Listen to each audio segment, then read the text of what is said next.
Hey kids, tonight we're going to be reading the book Oliver Twist by Charles Dickens. Now, tonight we're going to be reading chapter 1 of the book, which is called A Lonesome Childhood. In the workhouse of a parish in England, on a date long forgotten, a baby boy was born. His mother died in childbirth. The mother was so young and pretty. "Who was she?" asked the doctor. "I don't know," replied the nurse. "Someone found her lying in the street last night and brought her inside. She must have walked a long way because her shoes are all worn out. But no one knows where she came from." "I guess she wasn't married," said the doctor. "There's no wedding ring on her finger." With that, the doctor left the baby in the care of the workhouse people, who looked after orphans, such as that baby, who was named Oliver Twist. Here we have the picture of the doctor, the nurse, Oliver Twist, and his mother. She was very pretty. And at the bottom it says, "A mother dies in childbirth."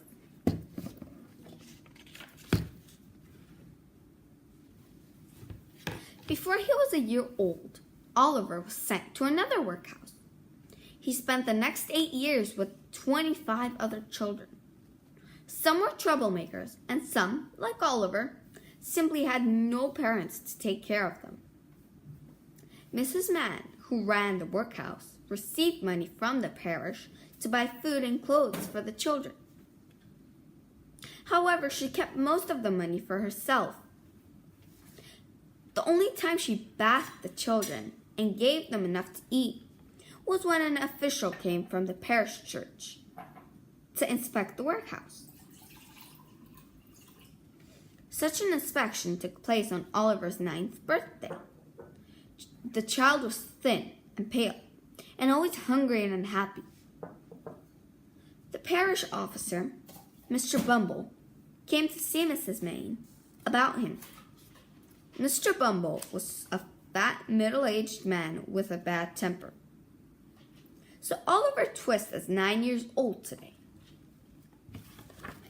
Here we can see Mr. Mann, and here is Mr. Bumble, the inspector. And here we have Oliver Twist. At the bottom it says, "Money for food and clothes." "Yes," replied Mrs. Mann. "Do you know what the parish offered? A big reward for informational leading to his father or some other family member. We never discovered to whom he belongs." "Where did he get the name Oliver Twist?" asked Mrs. Mann. "I made it up myself," said Mr. Bumble. "I name all our orphans in alphabetical order. The one before him was S, so I called him Swubble. This one was T, so he was Twist. I have names picked out all the way to Z." "Well, Mr. Bumble, why do you ask about Oliver today?" "He's too old to stay here, Mrs. Mann. I have come to take him back to the workhouse where he was born." So Oliver was given a slice of bread, then dressed in a simple outfit and brown cloth cap. He followed Mr. Bumble to the new workhouse. There, Oliver was brought before a committee of 10 members. At the bottom it says, "Off to another workhouse." Here we have Mr. Bumble and Oliver Twist walking.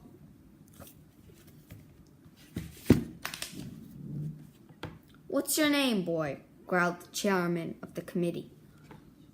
"Oliver Twist, sir." "I guess you know that you're an orphan." "What's that, sir?" "That means you have no mother or father and have been raised by the parish." Oliver began to cry. "Stop crying," ordered the chairman. You should say your prayers and thank the good people of the church who feed you. But I don't know how to pray. What you need, boy, is a good trade. Oliver cried himself to sleep that night on a hard, narrow bed. The next day, he had this first meal with the other children in the workhouse.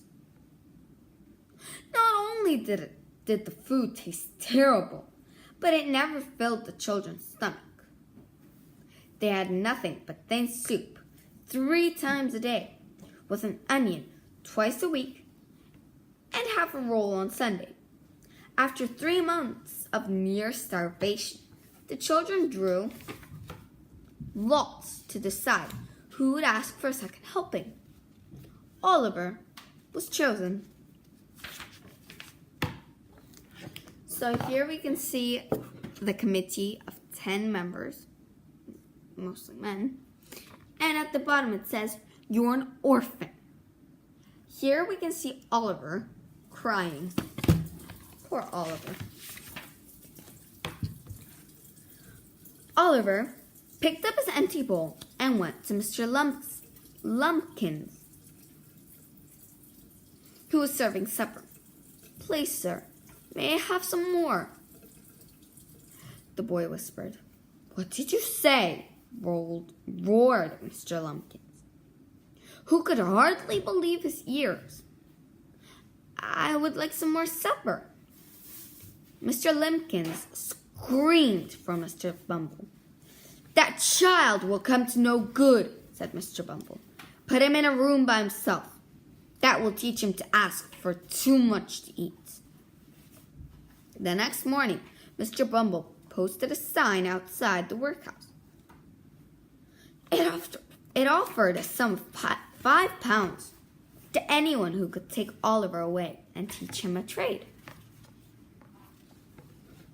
Here we can see Oliver going to Mr. Lumpkins asking for a second helping. At the bottom it says, "Oliver asks for a second helping."